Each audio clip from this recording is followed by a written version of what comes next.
میرے اس افسانے کا عنوان ہے ایک دیا جلا ہوا۔ فیض الرحمان صاحب سے میری ملاقات بہت زیادہ پرانی نہیں ہے، میں انہیں 3 سالوں سے جانتا ہوں۔ دبلے پتلے منحنی سے، سر کے بال کسی حد تک اڑے ہوئے، اب صرف کانوں کے اوپر اور سر کی پشت پر سفید بال رہ گئے تھے، گال قدرے پچکے ہوئے، چھوٹی چھوٹی آنکھیں، چھوٹی ناک، جس کے نیچے چھوٹی چھوٹی مونچھیں، قد بھی چھوٹا لیکن آدمی بہت بڑے، انسان دوست شرافت ان کے چہرے پر محسوس کی جا سکتی تھی، لہجہ دھیما اور لہجے میں شائستگی، یہی ان کی پہچان تھی۔ ایسے لوگوں کو پہچاننے کے لیے کسی خاص نشانی کی ضرورت نہیں ہوتی، بلکہ ایسے لوگ اپنی وضاحت کے لحاظ سے دوسروں سے مختلف انسان ہوتے ہیں، اور فیض الرحمان واقعی دوسروں سے بہت مختلف انسان تھے۔ جیسا کہ میں نے کہا، میں انہیں گزشتہ 3 سالوں سے جانتا ہوں۔ مجھے آج بھی یاد ہے کہ میری ان سے پہلی ملاقات کب اور کیسے ہوئی تھی۔ موسم نہایت خوشگوار تھا، صبح سے ہلکی ہلکی بارش ہو رہی تھی۔ اس بارش میں بھیگتا ہوا میں اپنی موٹر سائیکل پر دفتر پہنچا تھا۔ 12 بجے تک بارش میں شدت آ گئی۔ شروع میں انگڑائی لیتے ہوئے موسم کا یہ بدلتا ہوا انداز اچھا لگ رہا تھا، لیکن جیسے جیسے وقت گزرتا گیا مجھے اندازہ ہونے لگا کہ یہ طوفان اگر تھما نہیں تو یہ شہر میں بہت زیادہ تباہی پھیلا سکتا ہے، کیونکہ ہمارے شہر کراچی میں اکثر بارشوں کے بعد کے آثار اتنے شدید دکھائی دیتے ہیں جیسے کسی مفتوح علاقے میں فاتح فوج کے گزر جانے کے بعد آثار کف افسوس ملنے کے لیے رہ جاتے ہیں۔ بارش تھی کہ تھمنے کا نام ہی نہیں لے رہی تھی۔ میری میز کھڑکی کے بالکل قریب تھی، ایسے میں کھڑکی سے پردہ سرکایا ہوا تھا۔ دفتر کے کام میں مشغولیت کے دوران ذرا سے وقفے سے میں باہر کا نظارہ بھی کر رہا تھا۔ کھڑکی کے شیشے پر بارش کے قطرے قطاروں کی شکل میں نیچے کی طرف رقصاں تھے۔ دیوار سے ذرا آگے زمین پر اگا ہوا سبزہ بارش میں نہانے کے بعد کھل اٹھا تھا۔ ایسے میں مجھے کسی نے آواز دی۔ میں نے چونک کر سر اٹھا کر دیکھا، میرے سامنے ایک ادھیڑ عمر اجنبی شخص کھڑا ہوا تھا۔ اجنبی شخص نے اپنا نام فیض الرحمان بتایا اور یہ بھی کہ وہ محکمہ تعلیم میں ملازم ہے۔ میں نے انہیں غور سے دیکھا، ان کے کپڑے بارش کی وجہ سے تربتر ہو رہے تھے، غالباً وہ ایسے بھی سیدھے باہر سے چلے آئے تھے۔ انہوں نے کہا، آپ کا نام امین ہے؟ میں نے اس بات میں سر ہلایا اور بیٹھنے کا اشارہ کیا۔ بیٹھتے ہوئے وہ گویا ہوئے، مجھے آپ کے قیمتی لمحات سے چند گھڑیاں درکار ہیں، امید ہے آپ مجھے مایوس نہیں کریں گے اور چند گھڑیاں میرے نام کر دیں گے۔ ان کے لہجے کی شائستگی، الفاظوں کی خوبصورت نشست و برخاست نے مجھے خاصا متاثر کیا۔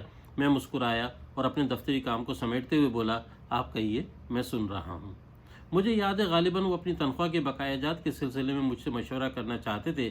لگ بھگ 1 گھنٹے تک ان سے میری گفتگو ہوئی، جس میں دفتری گفتگو کا حصہ کل گھنٹے کا صرف 15% رہا ہوگا۔ اس 1 گھنٹے کے دوران وہ میرے بہت قریب آ گئے تھے۔ اب میں ان کے بارے میں اچھی خاصی معلومات رکھتا تھا۔ انہوں نے ہندوستان میں قیام پاکستان سے قبل چند کلاسیں پڑھی تھیں، لیکن وہ آج پوسٹ گریجویٹ سے زیادہ معلومات رکھتے تھے۔ علم نجوم، ستارہ شناسی، دست شناسی اور قیمتی پتھروں کے بارے میں ان کی اضافی معلومات خاصی دلچسپ اور حیرت انگیز تھیں۔ انسانی زندگی کے تجربات اور نشو و فراز پر وہ سیر حاصل بحث کر سکتے تھے۔ ہومیوپیتھی کے ڈاکٹر تھے، اس کے علاوہ بھی وہ بہت کچھ جانتے تھے۔ 1 گھنٹے کی ملاقات کے بعد جب بارش تھم گئی تو وہ دوبارہ آنے کا وعدہ کر کے چلے گئے۔ 1 ہفتے کے بعد وہ میرے پاس آئے۔ انہیں دیکھتے ہی میں نے اپنا کام جلدی ختم کیا اور ان سے گفتگو کرنے بیٹھ گیا۔ میں ان سے بہت ساری باتیں کرنا چاہتا تھا۔ انہوں نے بھی میرے اضطرابی انداز سے اندازہ لگا لیا تھا، چنانچہ فوراً بولے، آج میں فرصت سے آیا ہوں، آج آپ کا وقت کچھ زیادہ ہی لوں گا۔ چائے میں بہت کم پیتا ہوں، لیکن چونکہ جس خلوص اور محبت سے آپ چائے پلاتے ہیں اس کی وجہ سے چائے بھی پیوں گا، اور ایک ابھی اور ایک اس وقت جب میں رخصت ہونے لگوں گا، کیونکہ میں چاہوں گا کہ یہاں سے جانے کے بعد بھی آپ کی چاہت بری چائے کا مزہ برقرار رہے۔ میں نے ہنس کر کہا، 2 مرتبہ نہیں بلکہ 3 مرتبہ، آپ سے گفتگو کا مزہ 2 والا نہیں بلکہ 6 والا ہو جائے گا۔ یہ میری فیض الرحمان صاحب سے دوسری ملاقات تھی، لیکن مجھے یاد ہے جس انداز سے ہم گفتگو کر رہے تھے ایسا لگتا تھا کہ ہم ایک دوسرے کو برسوں سے جانتے ہوں۔ مجھے علم نجوم، دست شناسی اور پتھروں وغیرہ سے قطعی لگاؤ نہیں، لیکن اس کے باوجود میرے ان کے بعض خیالات میں خاصی ہم آہنگی تھی۔ بعض چیزوں کو ہم جیسا دیکھتے، سوچتے اور محسوس کرتے ہیں، اگر ایسا ہی دیکھنے، سوچنے اور سمجھنے اور محسوس کرنے والا دوسرا کوئی شخص مل جائے تو مزہ کچھ اور ہی ہو جاتا ہے۔ فیض الرحمان صاحب میں یہ خوبی کوٹ کر بھری ہوئی تھی کہ وہ اپنے مقابل کو کسی بھی حالت میں یہ احساس نہیں ہونے دیتے تھے کہ وہ اس سے زیادہ جانتے ہیں، بلکہ کوشش کرتے کہ وہ اس سطح پر آ کر گفتگو کریں جس سطح پر وہ شخص ہے جس سے گفتگو کی جا رہی ہے۔ دوران گفتگو انہوں نے مجھ سے کہا، آپ سے باتیں کرنے میں مزہ آتا ہے۔ ایک وجہ تو یہ ہے کہ آپ بات کو سمجھ لیتے ہیں، اور دوسری وجہ یہ ہے کہ آپ ذاتی طور پر ایک اچھے انسان ہیں۔ میں مسکرایا۔ وہ پھر بولے، آپ کے پاس آنے والے بہت سارے لوگوں کے ساتھ آپ کے رویے سے میں نے اندازہ لگایا ہے کہ آپ لوگوں کو کام روکتے نہیں ہیں، انہیں تنگ نہیں کرتے ہیں۔ آج کے دور میں یہ بہت اچھی بات ہے۔ اس ملاقات کے بعد کوئی 2 ماہ تک دکھائی نہیں دیے۔ میں نے محکمہ تعلیم کے لوگوں سے معلوم کیا، لیکن ان کو بھی پتہ نہیں تھا کہ آج کل فیض الرحمان کہاں ہیں۔ پھر وہ ایک روز میرے پاس آئے، بیٹھنے کے بعد بولے، سب سے پہلے تو اس بات کی معذرت کہ میں 1-2 ماہ سے آپ سے ملاقات نہ کر سکا۔ اس کی وجہ یہ تھی کہ میری بیٹی کی شادی تھی، اس میں مصروف تھا۔ میں نے کہا، ارے آپ کی صاحبزادی کی شادی تھی؟ بھائی مبارک ہو، یہ تو بہت نیک کام تھا۔ میں نے مبارکباد دیتے ہوئے ان سے ہاتھ ملایا۔ انہوں نے میرا ہاتھ پکڑتے ہوئے کہا، مجھے پتا ہے کہ آپ ناراض ہو رہے ہوں گے۔ میں نے حیرت سے پوچھا، کیوں؟ کہنے لگے، بلایا جو نہیں۔ ان کی بات پر میں ہنس دیا اور بولا، یہ ایک ثانوی سی بات ہے۔ خوشی کی بات یہ ہے کہ آپ ایک فرض سے سبکدوش ہو گئے۔ کہنے لگے، امین میاں، ابھی اس فرض کے 2 مرحلے اور باقی ہیں۔ 3 بیٹیوں کا باپ ہوں، ابھی پہلی کی شادی کی ہے، اور کیسے کی ہے میرا دل جانتا ہے۔ آپ جیسے جاننے والے دوستوں کو نہیں بلایا، محلے پڑوس سے بھی معذرت کر لی۔ بھائی میری حیثیت اتنی نہیں کہ زیادہ لوگوں کی دعوت کر سکوں۔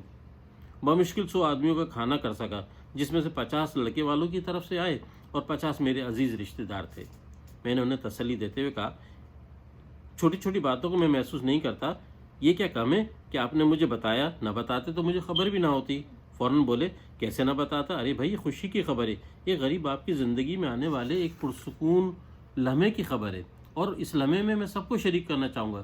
جب ہم اپنے دوستوں سے یہ توقع رکھتے ہیں کہ وہ ہمارے غم میں ہمارا ہاتھ بٹائیں، تو یہ بھی ہونا چاہیے کہ ہم انہیں اپنی خوشیوں میں بھی شریک کریں۔ امین میاں، غم میں غم بانٹنے والے بہت مل جاتے ہیں، لیکن اصل میں انسان سے دوستی کی بہترین پہچان یہ ہے کہ وہ اپنے دوست کی خوشی میں کتنا خوش ہوتا ہے۔ کسی کی خوشی پر خوش ہونا زیادہ مشکل کام ہے۔ سلسلہ کلام جاری رکھتے ہوئے بولے، اسی بات پر آج چائے میری طرف سے ہوگی۔ میں نے کہا، آپ کی چائے کہیں اور، ابھی آپ میرے پاس بیٹھیں، لہٰذا میری طرف سے چائے ہوگی۔ میری بات سن کر خاموش ہو گئے۔ میں نے چپراسی کو چائے لانے کا اشارہ کرتے ہوئے فیض الرحمان صاحب سے پوچھا، بیٹی کی شادی خیریت سے ہو گئی؟ کہنے لگے، ہاں، اللہ کا کرم رہا، سب کام ہو گئے۔ آپ حیران ہوں گے کہ شادی سے 1 ہفتے پہلے تک بہت سارے کام ادھورے پڑے ہوئے تھے۔ میں سوچ کر پریشان تھا کہ کیسے ہوں گے، لیکن امین میاں، وہ اوپر والا بڑا ہی مسبب الاسباب ہے۔ ہم تصور بھی نہیں کر سکتے کہ وہ کہاں سے اور کیسے ہمارے مسئلے حل کر دے گا، اور ہمارے مسئلے حل ہو جاتے ہیں۔ یعنی ہم سوچ بھی نہیں سکتے، ایسی جگہ سے کر دیتا ہے جہاں کے بارے میں ہمارا دھیان بھی نہیں جاتا۔ میں ان کی باتیں خاموشی سے سن رہا تھا۔ وہ مزید گویا ہوئے، امین میاں، میں نے زندگی میں کبھی حرص و طمع نہیں کیا، زیادہ کی خواہش بھی نہیں کی، اور کبھی روپے پیسے کے پیچھے بھاگا بھی نہیں۔ ایسے میں 2 وقت کی روٹی ملتی رہے اور چھوٹے موٹے کام بھی ہوتے رہیں، بھلا اور کیا چاہیے؟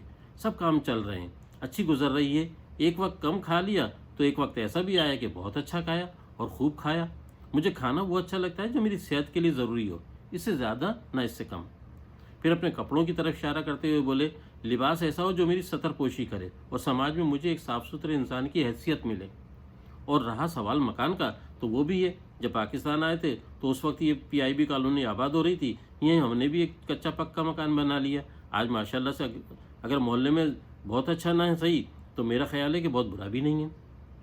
اور جہاں تک حیثیت کی بات ہے، تو امین میاں، جب میں سین میں اپنی چارپائی ڈال کر لیٹتا ہوں تو سین میں سے جتنا بھی مجھے آسمان دکھائی دیتا ہے وہ میرا اپنا ہوتا ہے۔ اب آپ میری حیثیت کا اندازہ لگا لیجئے۔ میں انہیں ستائش بھری نظروں سے دیکھ رہا تھا۔ مجھے لگا جیسے میرے سامنے آج کے دور کا کوئی انسان نہیں، کوئی اور ہی مخلوق بیٹھی ہوئی ہے۔ اس روز وہ مجھ سے سادہ کاغذ اور قلم لے کر اس پر مختلف اشکال بناتے رہے، جن میں کہیں پتھروں کے استعمال کا طریقہ تھا تو کہیں علم نجوم کے ذائچے تھے۔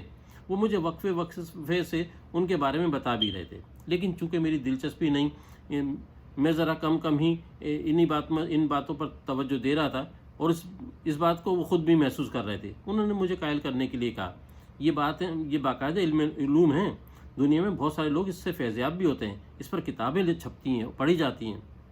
میں نے کہا، مجھے اس سے انکار نہیں ہے، پر بس میرا دل نہیں کرتا، اور کوئی وجہ نہیں۔ کہنے لگی، یہ دل کا معاملہ بھی بڑا عجیب ہے، اکثر ان چیزوں کو چاہتا ہے جو اختیار سے باہر ہوتی ہیں، اور جو اختیار میں ہوں ان پر توجہ نہیں دیتا۔ لیکن امین میاں، کسی بھی شے کو جب تک آزمایا نہ جائے، اس شے کے عیوب و محاسن پر گفتگو میں مزہ نہیں آتا۔ میں نے کہا، مجھے لگتا ہے کہ جیسے ان باتوں پر